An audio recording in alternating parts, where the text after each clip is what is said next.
What is up, everybody? Welcome back to the show. We are super excited for today's episode. We are going to be talking to one of our listeners who wrote us an email. She's having some trouble in life, having failed more than once, and not having the courage or the strength to stand back up. I'm Jeremy Miller. I'm Dallas Terrell. And we are the Betterment Bros.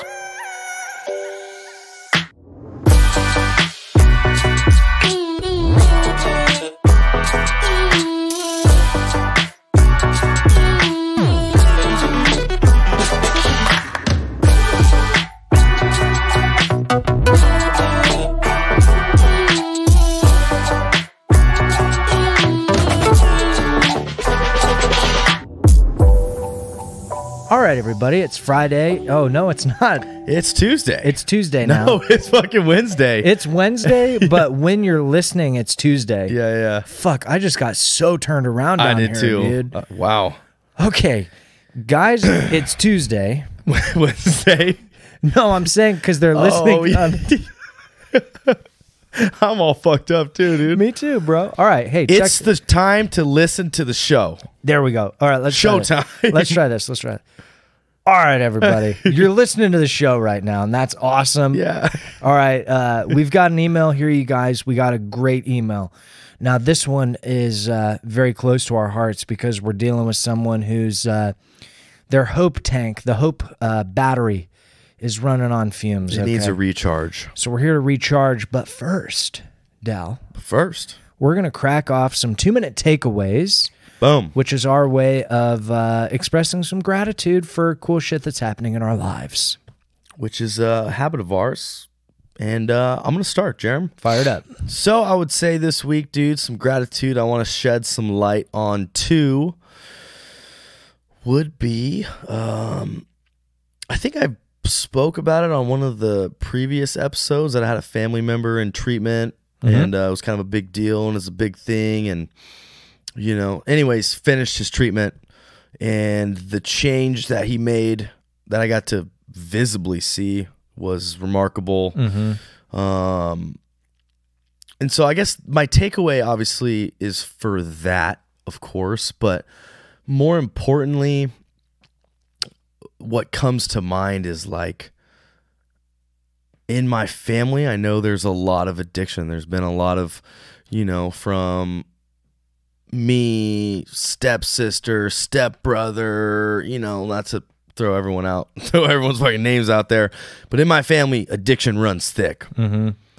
But in talking to this family member after treatment and, we kind of were laughing like, fuck, man, like addiction runs thick in the family. And I looked at him, I said, but recovery runs thicker. Oh, dude. And it was kind of like, I got this like tingly feeling in my body, where it's like, yeah, like addiction does run in the family, but recovery runs just a little bit fucking thicker. Dude. And that is, to me, that's amazing. That's like such a cool feeling, and to see families get brought back together through Betterment, through a lot of the stuff that we talk about here, seeing that in person, not just, talking about it, is cool, especially when it's one of your own tribe members.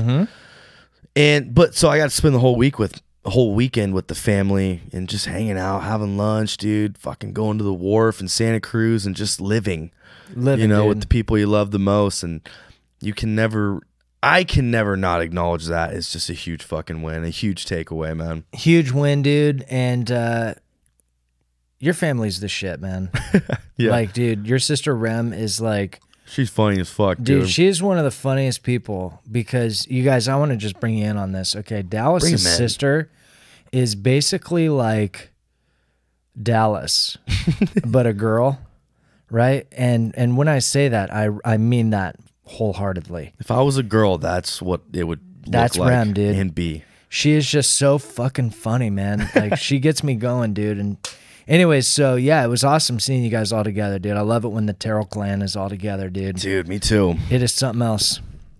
It is something else, man. Yeah. And we all got to hang out too, dude, and get some fucking Greek food that wasn't that good. But we had some dinner, dude. That's not why we went. Caught up with the Terrell fam, dude. Yeah. Oh, man, it was awesome. One hell of a time. Wholesome. So that was my takeaway, Jerem. What occurred for you this week, Yeah, man? dude, What's on your docket? I got a good one on the docket here. I got a good docket here. Big old doc. Oh, boy. You almost spit your tea in the mic. I almost spit my tea all over this mic. Okay, so on the docket, Dal, for my takeaway here, what do we got? We got, well, check it out, Dal.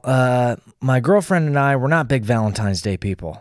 You know what I mean? Oh, yeah. I forgot about Valentine's Day. Yeah, we don't do the typical Lovey-dove. Valentine stuff, you know, like, anyways. And so, you know, usually on Fridays we go out to the movies, right? We're a movie going couple. We like going to the movies. But this year for Valentine's Day, actually, our dear friends, Sam and Jason. Sam is, of course, our #1 fan. Numero uno. She is super fit, dude, and hella funny. We love people like that. Dude, I mean, and she is fit, bro. She doing one-arm pull-ups and shit. Anyways, dude. Damn. Yeah, no. But anyway, so they hit us up, and they said, hey, come over for dinner. Alan's coming, too. You know Alan, guys. He was on an episode of the show. Creates meaning. He does, dude. And so we all went over and spent Valentine's Day together, right? And the best part about it, Dal, I mean, when we go over there, dude, it's wholesome. Mm-hmm. We cook food. And by we, I mean Alan, right? And Sam and Jason. Yeah. You know, even Mariah again. And I'm usually just... By we, you mean not you. By we, I mean Jeremy sits on the couch and provides gentle, humorous anecdotes. Nice. Yeah, it's important. That's food for the soul. There it is, dude. Reframe. Boom. But no, so we're sitting there and we're eating dinner, gorgeous tacos. They were gorgeous, Al. Goddamn gorgeous tacos. Yeah, man. But what was awesome is that Sam, we're sitting there and she says, hey, you know, like we have a group text, and every Friday Alan will do a Friday check-in. Nice. And he'll ask what wins we had in the week and what challenges we had in the week. And we all just validate each other, dude. Love that, dude. Oh, it's awesome. That's huge. So we did the Friday check-in, but then Sam took it to the next level. And she said, let's go around in a circle and say what we appreciate about that person, right? So, you know, we start with Mariah, and each of us go in order saying something we appreciate about that person. She hate it or love it? She was very uncomfortable, as was I. I do not Yeah. take compliments well. Gotcha. But we really anchored in that energy, and we allowed ourselves to receive compliments. And it was so intimate, dude. I mean, we were over there until midnight, bro. I love that. And wow. And dude, like we were just like expressing these things going on. You know, so you would say your win and your challenge, and then everyone says what they appreciate about you. Mm-hmm. And so it was a really cool opportunity. It was like we were doing 2-minute takeaways, but so intimate and so powerful. And we got to like really support each other. And, you know, I've had a wild couple of weeks, dude. And I told them, I don't know how many times, but I was like, guys, I fucking needed that tonight. Nice. Like I think we all did, you know, and we got to just really support each other and appreciate each other. And it was like, I don't know, man, it was such a beautiful way to spend an evening, you know, of just really experiencing these things that we enjoy about each other. That's love, baby. Dude, it was fucking awesome, man. Wow. That's a sick takeaway. Isn't that sick? Yeah, I immediately was getting like envious of like that experience. Like, wow, dude, Yeah. I had one similar too. So I'm not like super like jealous. Like I don't feel like I missed out. Right. But I'm kind of like, damn, dude, like those moments are those are pure, man. Like It's pure, dude. that's why people wake up in the morning, you know, shit like that. Just know you're connected. And honestly, like for a lot of my life, dude, even recently, like I kind of like push that kind of stuff away. Totally. Because, you know, I'm weird with compliments and, you know, I get all weird, you know, but I really pushed myself to just be with it. You know, Let when it everyone's land. going around appreciating me, I'm like, dude, like it was so uncomfortable, but Right. but I really pushed myself to just let it land, you know? Good for you, man. And so it was really neat because it was like 2-minute takeaways at dinner. God. You know? Beautiful. Beautiful. Wow. And you had some tacos along the way too. Dude, Jason fucking hit me with these carnitas, bro, that were just out of control. God, good man. Yeah, good man. Maybe Yeah. we'll get him on the cooking challenge with you. All right, I'm down, dude. Yeah, he'd be a good anchor there. Yeah. That being said, dude, the takeaways are done. We're feeling grateful. We are being gratitude, which we will do an episode on. But let's cut to the chase here and get into this email. Chase, man. Okay, so we got an email, guys. It's a heater. Okay, it's very long and has a beautiful amount of detail. So the person that wrote in asked to be anonymous, so we're going to honor that. We're going to call her Sophie. Sophie. And rather than read the whole email, because it would take up the whole episode. Yeah, she got very vulnerable. She was very brave, and she put it all out there for us, guys. So, which we appreciate so much, by the way, Sophie. Absolutely, and we read every word. We did. We've read it more than once. Yeah, that's true. I spent probably an hour 15 of my life reading that email multiple times. Yeah, and it was not a waste. No, not a waste at all. We read it together, put together our notes and stuff. And so to honor the anonymity here, what we're going to do is paraphrase. Yeah. Okay, we're going to paraphrase the email, both for time and for confidentiality, because, some sensitive stuff in there, and some of it doesn't really need to be exposed. Yeah, and so what I'm going to kind of do here, let me just pull it up here, Dal. Stand by here. Yeah, I'm standing by here, Miller. Okay. So, guys, check it out. The story that we have here is about 3 years ago. Sophie was living a crazy entrepreneur life. Okay, her and her partner, who we'll call Ted. Okay. Yeah. Were involved in a lot of entrepreneurial ventures. Okay, so they had a bunch of businesses that were flourishing. All different kinds. I don't want to get too specific, but they had thriving businesses that they created from the ground up, right? They're both in recovery communities, which I thought was super dope. And essentially what happened was a series of very unfortunate events. Big time domino effect here, Dal, to where they ended up losing all of their businesses. They lost connection with their recovery communities. They lost connection with their friends and their fellowship, and basically have been struggling to put the pieces back together. Since then, right? And that was 3 years ago, okay? Now, Sophie does identify a few things that really she has attention on, okay? And I'm going to read that part of the email. Perfect. Basically, she says she's listened to all our episodes. Thank you for listening. And she particularly liked the advice we gave to the guy who had a good marriage but felt that he wasn't as successful as his friends back home. I believe that was... Do you remember what episode that was, Dal? I want to say 5 or 6. Episode 5 or 6. I think you're right. Yeah. I think you're right. And she says that seems to fit a little, the advice we gave him. It fits a little bit. Yeah, fitting. But her question was, how do you come back from being an entrepreneurial powerhouse to losing it all and not having the courage to try again? And when you don't even know what you're meant to be doing in the first place, where do I even begin? Right now,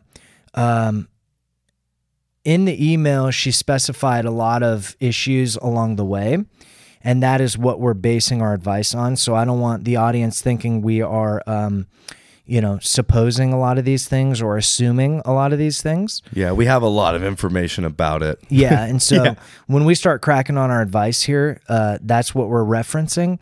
But to me, Dal, what stands out the most is really just a sense of hopelessness and defeat, Yeah. That's what stands out to me too. It's kind of like, dude, where do I start? How do I get back up? Right. I've been trying, right? Some of the points after the point where you stopped reading right now, some of the other points say like kind of what I'm doing now, right? What I've been doing, things like that, which is all good stuff. Yeah. And we can get into that a little bit later, probably, kind of where she's at now and where to start. Right, which I think that's the big question is how do I get back up? Yeah. And to me, it's kind of maybe because I haven't lived that life that she's living in right now, But to me, it seems rather simple where it's like, you don't have a choice. You got to get back up. Yeah. Right.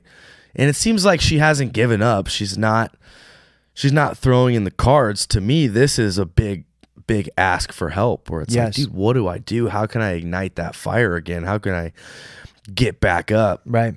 So I think the big thing that I wanted to point out first and foremost is this huge, like, I've failed. Yes. Right? Like, I've failed. I was this and now I'm not. Yes, exactly. You know, and I think that's like the big trip up is It I is. was so successful and now I'm not. Now I'm a failure. And what I know about success and what I know about life is it has nothing to do with what you have done, but of who you are. Yes. And I think that's the biggest thing is who you are as a person got there and who you are as a person now can do it again. Yep. And that's not really the goal of to get back to being an entrepreneurial powerhouse, but the goal is to get back to who you want to be. Yep. And Dal, to your point there, one of the quotes I wrote from the email, she says, "I'm no longer the dreamer or go-getter I once was. I've isolated because I feel like such a loser." Right. Right. Now that sentence, Dal, It's heavy. That fucking hit my heart, dude. And I have to say, I get, when I see really powerful people, feeling less than or feeling broken or feeling powerless, that really strikes an emotional chord with me because, we are all such powerful beings. And I try and tell people that, but it's such a hard thing to hear. Or let land. Right, because you don't believe it.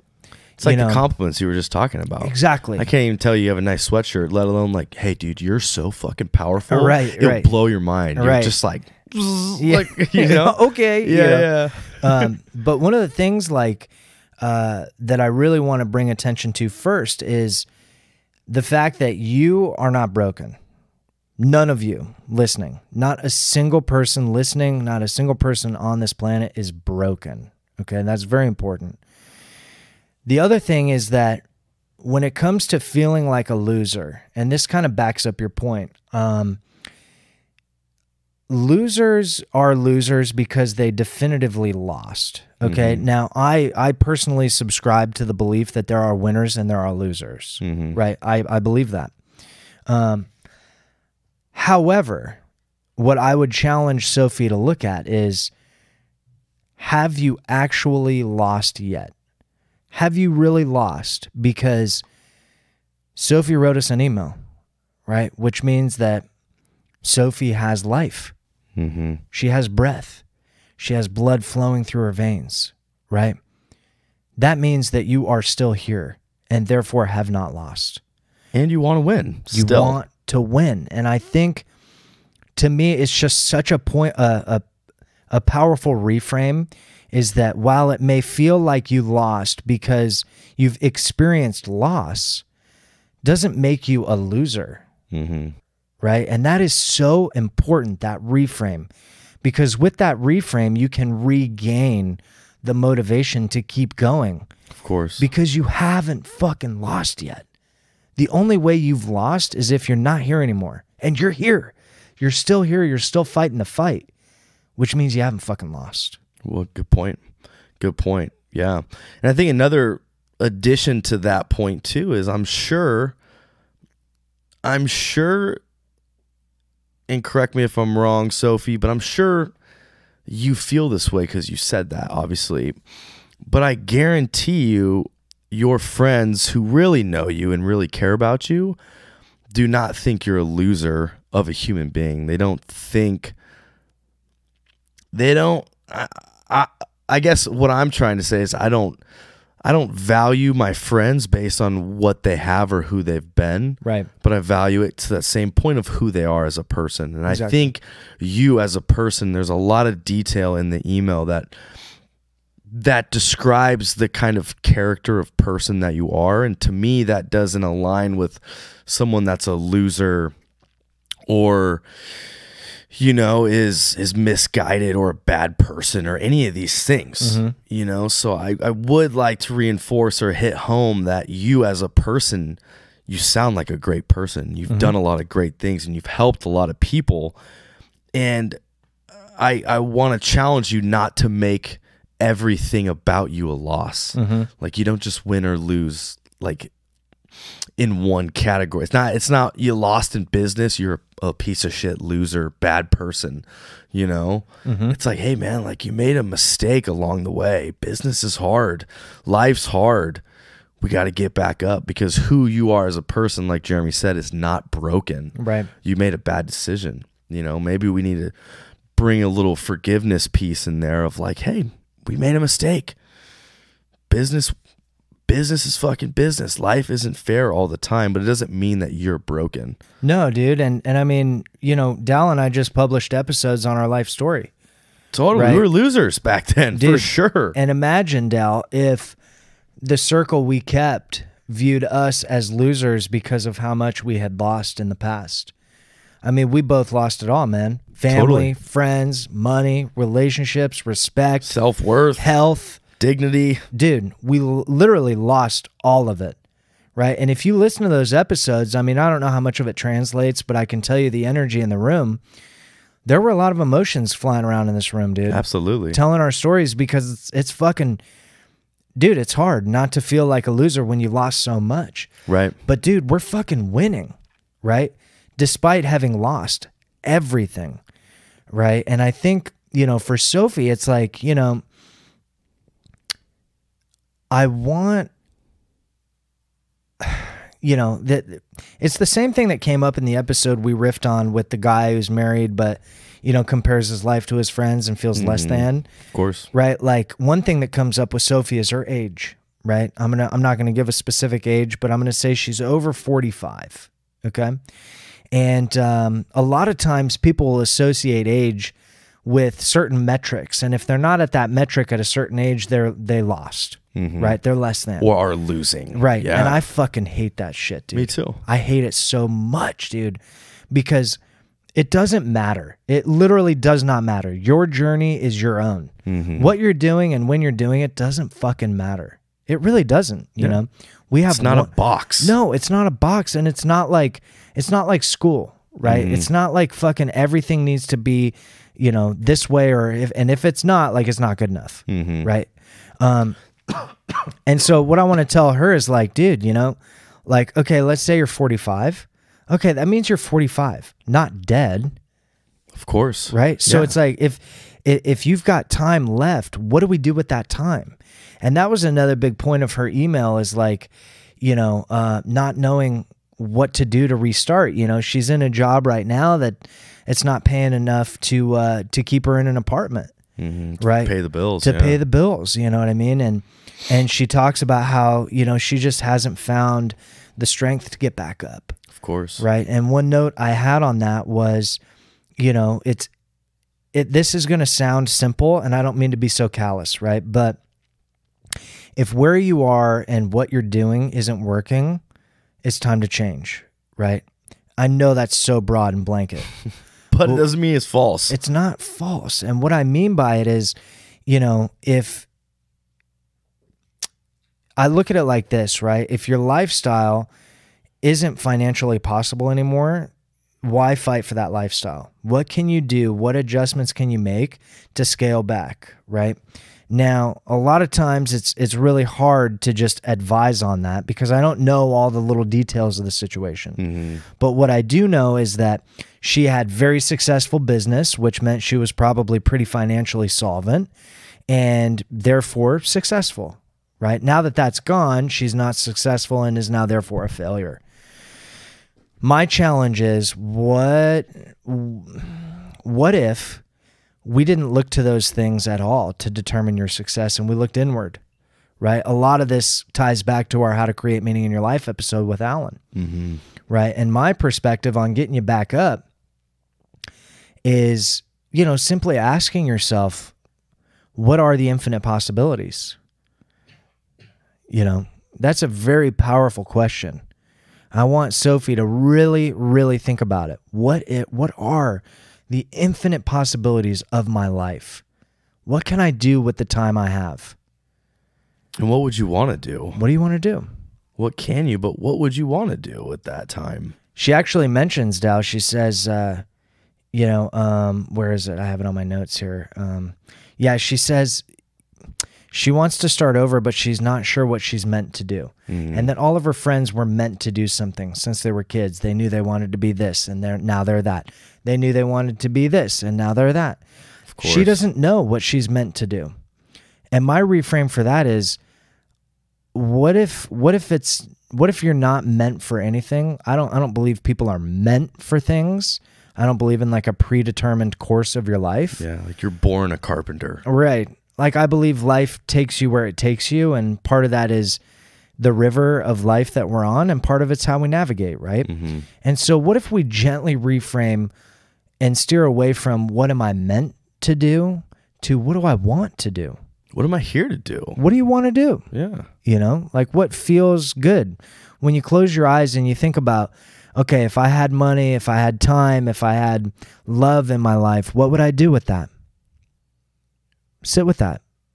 Yeah. I mean, you kind of always say that too, right? You're like, if I took away everything, if I had no job and no money and all the time in the world to do whatever I wanted, what would that look like? Exactly. I forget what episode it is, but you talk about making podcasts and making movies and hanging out with your friends and eating fucking popcorn and chilling at home and going to the, like, you just do all these things that you want to do and create meaning in your life. You know?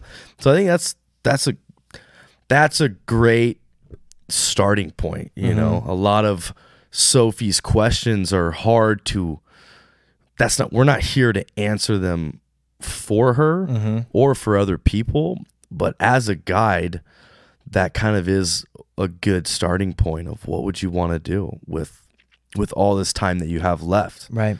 You know, it's not over. Right. You are still here. You do care. You're a great person. What could you do with that? Yeah. And I think like, a lot of times people, when we say that to clients or to people that we work with, a lot of times the response is, well, I'm just not motivated. I don't have it in me to get back up, to keep going. I've been kicked too many times. I'm down, and I can't get up. And I'm so intimately familiar with that feeling and that experience. We both are. Yep. We talked about it 2 weeks ago on our story episodes. Yeah, absolutely. We were down, guys. Like, I was convinced there was no way out. Me as well. I thought my life was over. I decided like that's it for me. This is all that's going to happen in my life now. And so, I don't really recommend that Sophie try and get motivated, right? By listening to this podcast or reading book. No, like everything you need, you have already. It's inside you. And that is such another one of those like memes you see on the gram and shit. But she's proven it. It's proven. It's proven through email. Yeah. It's proven through your story. Yeah. It's proven. And I think, for me, the most successful action that I've ever taken is just sitting in the silence. When I don't know what to do, right? I always Google it, right? But only recently have I really found wisdom, and that wisdom came from in me, right? And I just had to stop and sit and listen for hours, just sitting. No phone, no distraction, no people, no agenda, no goal. I just sat and I just thought, and I let all my thoughts just fly around, and I'd be distracted. But being distracted is the point.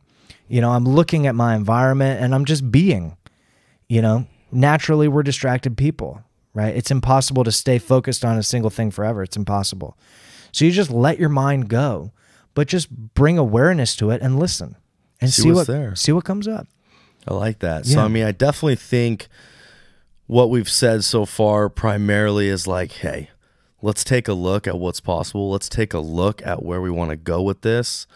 I think now we can kind of move forward to maybe the don'ts, maybe the distractions, maybe trying to uncover what's getting in the way. Yeah, and you had some good notes on this, Dal. I'm excited. Crack into those. Yeah, absolutely. So I think, as Sophie's painting this picture for us, there was a lot of really good, right? And so I'm not worried about that. I'm not worried about her continuing to still go to her recovery groups and sponsor people and bring light and love into the world that she's living regardless of her situation. Which, by the way, Sophie, awesome. It's fucking awesome. Like, Yeah. that is so cool. Yes. You know, like your compassion tank is not burnt out. Right. And your failure is not being projected onto others, Right. you know, which oftentimes people do.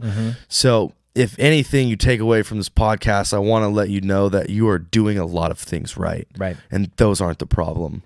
The problem is there is something we're doing wrong, or maybe there's something we're doing that's distracting us, or I don't want to say wrong. I'm sorry. I didn't mean that. I don't want to say wrong.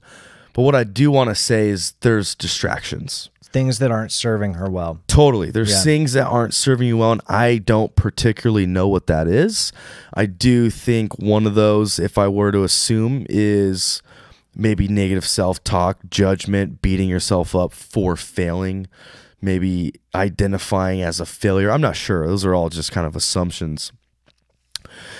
But I would challenge you to take a look at where your energy is going. Where is it being wasted? Where is it being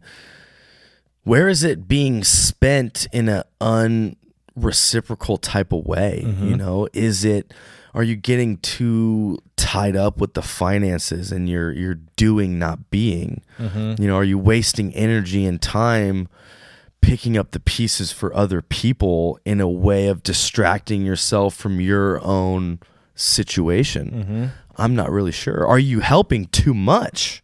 Relationships, maybe, Dal.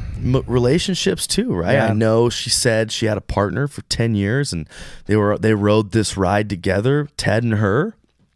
You know, in the email too, she indicated that Ted maybe has kind of been falling off the wagon, so to say, maybe not in his recovery, but in his ability to help, right? To me, the way I interpreted it, and, you know, correct me if we're wrong, Sophie, but it almost seems as if you're helping him try to get back up, and he's really not just fighting as hard as you are. And that's draining. That is completely draining. So I don't really want to get into that too much because I don't know. But I do think for you, Sophie, that's something to really look into, dive into. And I know we could help you navigate that with more data. Because I do know one thing about relationships. It's hard to see the truth because there's so much emotion. Oh, dude. Because I've been through so much that you're willing to go to the end of the earth for somebody. But what if that person is pulling you down? Yeah. I don't know. And I'm not implying that he is. But sit with that. It's something to look at. It's something to look at. And one of the things we talked about before we got on the air here, Dal, is, you know, it's something we've seen in our personal lives. It's something we see at work almost always. Almost always. And it's that, you know, as human beings, we are creatures of love. I mean, love is why we're all here. And love can be a really, really tricky thing that gets us into a lot of trouble. And so I'd also encourage Sophie to sit with that. And the reason for that, we're not telling you to break up with your dude, all right? We very rarely advise someone to break up. But we have done it. We have. Like, if they're, what I mean by that, I have to clarify that statement. It's not my place to tell you to leave who you're with. Mine either. Right? We ask important questions. And if you come to that conclusion on your own, great.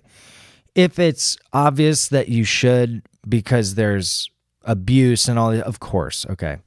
I don't need to disclaim all that shit, but just to give some clarity on that. Yeah. But for Sophie, I think like what I see and what I think you're trying to get at, Tal, is that when we're in a sticky situation, when we're feeling this despair, this hopelessness, this, you know, loser syndrome, we can call it, of like, I've lost the fight and I don't know how to fucking get back in the ring. It is twice as hard when you're trying to pull someone into the ring on your back. Of course. Right. And sometimes you have to make the hard decision and say, look, man, I'm drowning, trying to bring you to the surface with me, and I need some air. I need to swim first. One of you has to get on the life raft in order to pull the other out. Right. Otherwise, you're both going to drown. So since Sophie's the one that wrote us, that's why we're shooting that advice. Of course. Yeah. I think that tied it together. I guess that, in a roundabout way, that's definitely what I was trying to say. If that feels right, you know. And I'm also saying, it's going to be hard to look. Very. It's going to be very hard to look. And if you need more help with that, or if that's something that seems right, we're still here. bettermentbros@gmail.com. We're still here. That's right. Oftentimes a 45-minute podcast does not fix everything. Right. But it can provide a good platform to reboot. Yep. Which is kind of what we're looking for. That reboot. Yeah. That reboot. Yeah. Yeah. Yeah, man. Yeah. That reboot. Yeah. Just What keep other fucking notes? saying that. You had another note. Get your notes up. Get your notes up there. All right. Pulling up the notes here. Will you edit out that me saying reboot fucking 12 times? No, dude. Damn it. This is why people like the show, dude. They do, because it's authentic. I'm like, what the fuck? By the way, I don't know if anybody listens all the way to the end, but we always put our bloopers at the end. Yeah, and they're great. Yeah, just dude, so you they're know. so great. Well, as far as notes, man, yeah, dude. So pulling up the notes, I think, talking about kind of the reboot, where do we start? And I think you would start with you. You'd start with self-care. You'd start with the successful actions that you're doing now and doubling down on those and potentially adding in some new ones. So I know for me, a lot of self-care do's that we prescribe, suggest, highlight: physical activity, the gym, meditating, journaling, gratitude lists, communication, therapy, counseling, doubling down on all the help, right? We always say the people that ask for help are the ones that get it, right? So I want you to get help from us. We want to be in your corner, but maybe you need more people on the ground with you. Is that a therapist? Is that a counselor? Is that more than the AA recovery community can offer you? What else do you need to supplement or put into your routine? Is it yoga? Is it getting outdoors? I don't know. But maybe there's a piece there that's been neglected that could really do you some good. And what works well for you. And so often people, I'll challenge clients with this all the time. I'll ask them, what do you need to do? And they're like, oh, dude, like da da da da da da da, and they'll list off all these things. And I'm like, okay, so which one do you want to do first?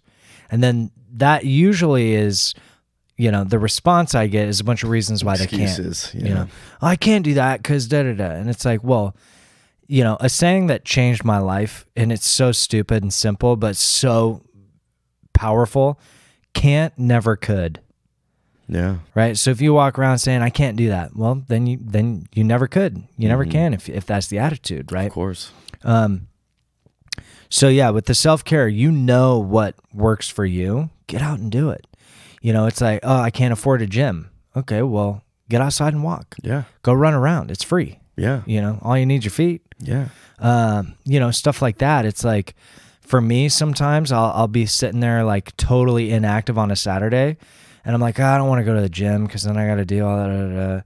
So I'll just go walk, because there's literally no reason I can't go walk. That's very true.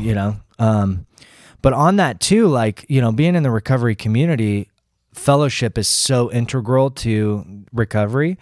But maybe like another thing to try is like refuge recovery. Yeah. Right? It's free. Smart recovery. It's free. Right? Like if AA is no longer serving to the degree you need it to, and maybe you can't afford to get in with a therapist, there's a lot of options for therapists that work on sliding scale. We can help find some in your area, so we'll do that off the air. But also go to Refuge or Smart or Celebrate Recovery or LifeRing. There's so many different groups. Yeah. Find one that really works for you with a group that really empowers you, and just stick to it. And I think we should probably start wrapping up, I think, here, Of course, yeah, we're getting... But, so we've talked about TJ Woodward on the show a couple of times, right? Have we? I think so. Yeah, you're right. We have. He's the author of Conscious Being and Conscious Recovery. And Conscious Recovery is a book that absolutely changed my life. Same with Conscious Being. And so, Sophie, we're going to send you Conscious Recovery. We're going to send you the book. We'll get your address. We'll send it to you. This book will help, I promise. But one of the things I want to read, I just want to crack off a little bit here. Yeah, get some on there going. Towards the end of the book, he has a section called Nurturing Our Divine Nature. Okay, and this is very important. I'm going to just read a little bit here from the book. I think it's applicable here. He says, what's blocking you from embracing love? What ideas or beliefs are determining your frequency and thus creating your reality? Think about the core false beliefs you've identified while working through this book. How have those apparent truths blocked you? What happens when you are presented with messages of the fundamental truth of your wholeness and perfection? And most importantly, how do you respond when you hear that you are perfectly lovable? Let that land. Let that land, Sophie. I want you to hit the little previous 15 seconds button on the podcast app. Listen to those questions. Okay. Now, this book is going to guide you through all that stuff. But what's infinitely important here is the fact that your ideas and beliefs about yourself determine the frequency in which you vibrate in this world. Quantum mechanics have proved that we all have frequency, a vibration, and how we vibrate in the world creates our reality. If I walk around saying the world did this to me, I'm a victim, everything shits on me, and I'll never get ahead, guess what? All of that will become my reality, right? If I walk around and believe that my life is beautiful, it's full of love, I'm whole, I'm perfect, I'm lovable, that is what my reality will be. And it is infinitely difficult to maintain that truth and vibration.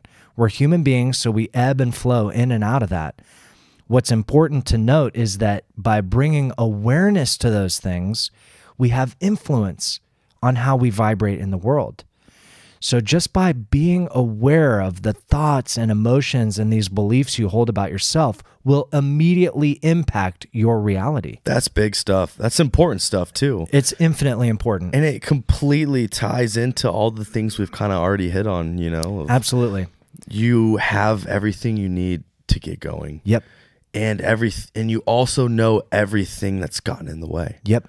How can we help shift and navigate and flow through all that? Right. What is that going to look like? And how can we continue to help support you through that? Yep.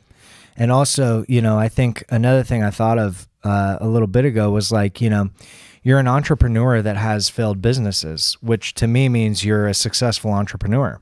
Yeah, that's where you got to start first, right? Yeah, like as an entrepreneur, like failure is part of the recipe. Mm-hmm. Without it, you don't know how good success is and you don't know how to succeed. Right. So I look at your situation and I say, damn, dude, I can't wait to see what she cooks up next. Yeah. Look at all the time you've spent trying to be successful. Right. Now you know all the ways not to. Right. And the chances of you finding that next right way is just that much closer. Exactly. Frick. Here, I'm not going to say what I was about to say, but we'll save it for the Patreon. I'll tell you off the air what I was about to say. It's stupid. But I think you and me personally, right? We haven't taken these huge steps into the entrepreneurial business side of things. So we see you as 1, 2, 3, 10 years ahead of us. Yep. In that regard. Yeah. Right. So if we can even kind of reframe that failure into just understanding, or reframing that failure into future success, what's the problem? Yeah. And it does not matter one bit how old you are. Not at all. I've seen people find success in their 60s. You know what I mean? And you know what that means? Is that when they eventually leave this plane of existence and end this chapter, it means that they ended on a win, right? So right now you have the opportunity, you're living the opportunity of ending on a win. What do you want to do with that? And if I could, in closing, Dal, I'm going to read another quote. This is in Conscious Recovery, but it's from, oh my God, I don't know how to say his last name, so I'm going to try. It's Robert Brumet, or Brumet if he's French, from Birthing a Greater Reality. Okay. Here's the quote, Dal. What all of us most want is the experience of our own essential nature. This yearning is behind every worldly desire. When we are out of contact with our own essence, we look for fulfillment from the world. To fulfill our desires, we develop a strategy that requires repressing some aspect of ourselves because that quality appears to be the threat to the fulfillment of our desires. Boom. Boom. What was his name? Robert Brumet? Yeah. He's a baller. Dude, baller ass quote right there. And so I'm going to send you this book, Sophie. And we'll get free you of charge. Yeah, we'll get you reading this book. And what I ask in the meantime is that you just be a little gentle with yourself. Recognize that you are not your thoughts, right? That as you feel these thoughts of I'm a loser, I'm not successful, I have nothing, recognize that if you have your breath, if you have today, you have everything already. What do you do with it? That's it. When you say stuff like that, it always reminds me of your tattoo, dude. Yeah, dude. Will you read it? Will you read it to the fans? My tattoo is it's from one of my all-time favorite films, Vanilla Sky. Shrek 2. Shrek 2. No, that one's on my lower back. Yeah. The donkey tattoo. I'm an ogre. Yeah. You know, that's on my lower back. I'm next to the dolphin. Anyway, my tattoo from Vanilla Sky, it says, every passing minute is another chance to turn it all around. Hope, dude. It's never over. It's never over. And it's so cliche, but sometimes people need to hear that, you know? And it's like, let's get back up. Let's keep fighting, dude. We're in your corner. I'm sure there's a bunch of other people in your corner, and we're going to do it. And I think another thing for Sophie, I know we're just like hitting the one-liner section here, but like, you know, she expressed like having lost everything and failed so hard and fallen down so low that her friends don't recognize her because she's not her anymore. I would challenge that as a potential projection, right? I doubt that that is 100% true for every single person in your network, right? If everybody had abandoned Dal and I when we were at the fucking pits, when we were literally walking in a hellscape of addiction, if none of those people stuck around, we wouldn't be here. You know what I mean? People may not be there when you're at your lowest because it's hard to watch. It's hard to be there. You burn the bridge, whatever. But it can all be fixed. It can all be turned around. Okay? And if you're showing up in this world as love and light, which you are based on the email, there's no reason you have to do this alone. You know what I mean? Well said. So we got your back. We do. And we're going to be here to support you. We're going to send you this book. We want you to keep doing what you're doing. Get the self-care in, like Dal said, and whatever else tips we dropped. Yeah, hopefully there's something helpful in there for you. You know, like we said, we know you have the answers, but maybe sometimes it's a little clogged up, foggy, hard to see. But at the end of the day, we wanted to personally thank you, Sophie, for A, reaching out, B, trusting us with, you know, very sensitive information. We hope we did our due diligence for you. We'd love to follow up with you. I know there's a lot of great journaling and questions in the Conscious Recovery book. If you want to send it to us and let's help you navigate that stuff, we'd love to help you with that. And like Jeremy said, dude, be nice to yourself. Be gentle. It's okay. There's nothing wrong with you. You're not broken. And we're excited to hear about your reboot. That's right. And in closing, for real this time, and I want Sophie to do this, and anybody else who needs to do it.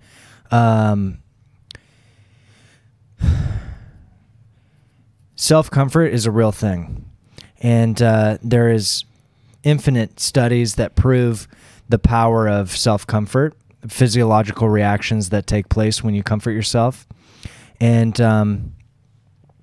so what I invite Sophie to do, and anybody listening who needs it, just put your hand on your heart and, you know, close your eyes. Not if you're driving, guys. Come on.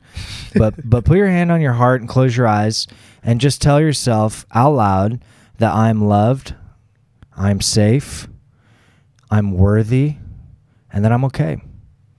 Those things are all true. Always. Always true. And if you put your hand on your heart, it creates a physiological reaction of safety based on how we were in the womb. And I want you to take that opportunity to really, really feel into those things. They're more than just words, they're feelings. And I want you to really experience that because you are worthy, you are loved, you are whole, and you're not broken. So take this for what it is. I want to see you. You're not out of the ring. You're in the ring. Okay, we're just going another round. And we're fucking pumped to see what you do with it. Very true. So that being said, you guys, we hope this landed well with you. For more from us. You can find us at Betterment Bros on the social medias. If you want to go to our website to see a gigantic picture of us for some reason, we're www.betterment-bros.com.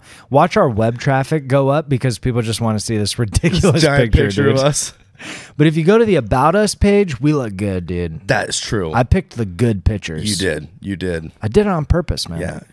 I know what sells around here. Yeah. Fucking animals. Anyway, so yeah, that's the episode for Sophie. And you know what, Soph? If you feel like Ted needs a little Betterment Bro love, have him write in. If you listening, if this stirred anything for you that you'd like clarity on, or you're dealing with a situation like Sophie where you just don't know quite how to get your footing, you could write us at bettermentbros@gmail.com. We're getting prepped and ready for the cooking show where Dal teaches me how to cook, and that should be entertaining because, guys, I'm literally fucking hopeless. Okay? Yeah. Like, I should listen to this episode about my cooking skills. Very true. You know, I'll do some self-care, Dal. You know what I mean? I'll put my hand on my heart. Yeah, I'm not a bad chef. I'm just misguided, you know? Just fucking so lost. I just don't know how to cut a pepper, dude. Anyway. That was some of the best material from the last episode, dude. Yeah. It made me laugh so hard. Fucking peppers. Anyways, you guys, we hope you have a great week. Hit us up if you need to. Otherwise, we'll see you on the next episode. I'm Jeremy Miller. I'm Dallas Terrell. Take it easy.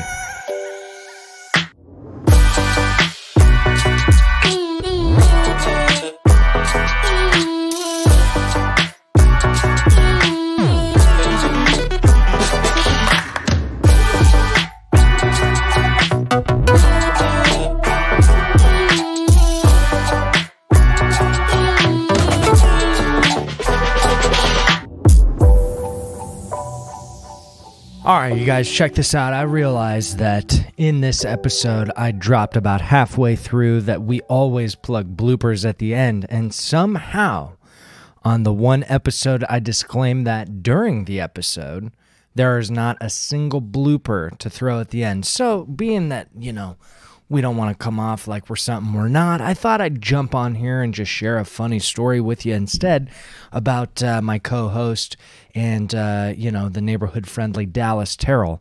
And that is that every single episode, if you listen really hard, you'll be able to hear a little bit of a cut. So we'll be talking about something, and then all of a sudden there's this real clean transition to something else. And usually it starts a little repetitive, like it'll be like something like this. You know what, Jerem? Clean cut. You know what, Jerem? I just realized, and you see, so there's a little cut and then a little gap, and I just shoved the two together. And the reason for those cuts, audience, my dear friends, is that about 15 times an episode, Dallas has to get up and pee. I'm not really sure why. I'm not really sure how on earth we can be in the studio for only 45, 50 minutes, and this dude's got to pee 5 times, but that's exactly what happens.